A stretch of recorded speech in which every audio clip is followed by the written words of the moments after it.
Alors, vous nous proposez de déroger au repos dominical et d'autoriser le travail des salariés donc sur 4 dimanches en 2024 et 5 dimanches dans le secteur de la vente de voitures. Alors, sur la question du travail des salariés le dimanche, ma position, vous en doutez, ne varie pas, malgré la magnifique tirade du poète de ce soir, qui est Stéphane Pabritz, vous vous en doutez. Mais cette année, il a fallu batailler pour que le nombre de dimanches travaillés successifs lors de l'hiver 2023-24 ne soit pas intenable. Merci donc au maire d'avoir accepté de revoir sa position. Il y a quelques semaines, je lisais dans la presse ces mots de quelqu'un que nous connaissons bien. Je cite « J'assume ce terme de révolution. Le changement dans notre façon de consommer, de produire et de jeter que nous devons collectivement entreprendre est une révolution. Acheter, ce n'est pas la seule solution. Pensez à tout ce qui existe en dehors de l'acte d'achat et qui peut constituer une alternative. » Alors, mes chers collègues, de qui sont ces mots? D'un député insoumis, écologiste, d'un militant décroissant? Non, du ministre de la Transition écologique, Christophe Béchu, lors du lancement de sa campagne pour une consommation plus sobre. Alors, comment comprendre que dans la ville où ce même ministre de la Transition écologique a été élu maire, M. Béchu continue d'autoriser des ouvertures de magasins le dimanche, alors même qu'il fustige la surconsommation en tant que ministre? Enfin, il n'est pas à une contradiction près, me direz-vous, lui qui préfère prendre l'avion plutôt que le train pour se rendre à 1h30 de Paris.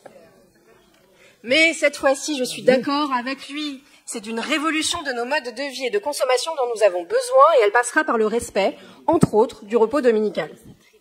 Ce qu'on oublie avec cette marotte du travail du dimanche, c'est cette nécessité du temps de repos en commun, qui participe de la cohésion sociale de notre société. C'est cette valeur qui, en 1906, lors de l'adoption de la loi sur le repos dominical, transcendait gauche et droite, laïcards et cléricaux.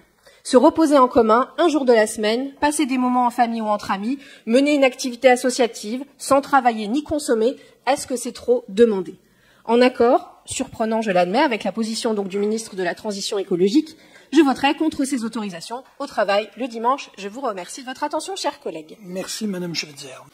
Effectivement, la consommation n'est pas la seule réponse, et n'est surtout pas la seule réponse à nos maux, et que nous aurions plutôt intérêt à aller vers une certaine sobriété économique, éviter la surconsommation qui globalement nous enferme dans un schéma qui est plutôt mortifère. À cet égard, je partage ce qui vient d'être dit, et donc le repos dominical est un moment important pour permettre un temps de respiration, respiration sociale, respiration familiale. Et donc, vous le savez, c'est pas nouveau parce que je l'ai souvent exprimé ici, je suis globalement plutôt contre aussi le travail le dimanche. Néanmoins, il y a en tant que politique un principe de réalité qui est que, autour de Noël, par exemple, compte tenu de la concurrence importante d'Internet, il serait suicidaire pour nos commerces de proximité que de ne pas leur permettre d'ouvrir, vous l'avez rappelé, Sylvia Camara-Tombini, autour de Soleil d'hiver. Et donc, pour toutes ces raisons, et parce que nous sommes toujours en dessous du seuil des 5 dimanches que je me suis fixé comme étant la ligne rouge, même si j'aurais aussi préféré que nous soyons à 3 dimanches, ce que nous serons peut-être l'année prochaine, en tout cas en 2025, eh bien, je considère que déjà 4, c'est mieux que 5, ce que nous avions cette année. Donc, je voterai, bien sûr, pour cette délibération. Nous vous proposons en 2024 4 dimanches, 3 avant Noël et 1 au 30 juin, pour aller vers 2025 à 3 dimanches avant Noël. Allez, on passe au vote. Est-ce qu'il y a des oppositions? 10, non? 1, 2, 3, 4, 5, 1, 9. Est-ce que tout le monde il y a des abstentions? Donc c'est adopté, je vous remercie.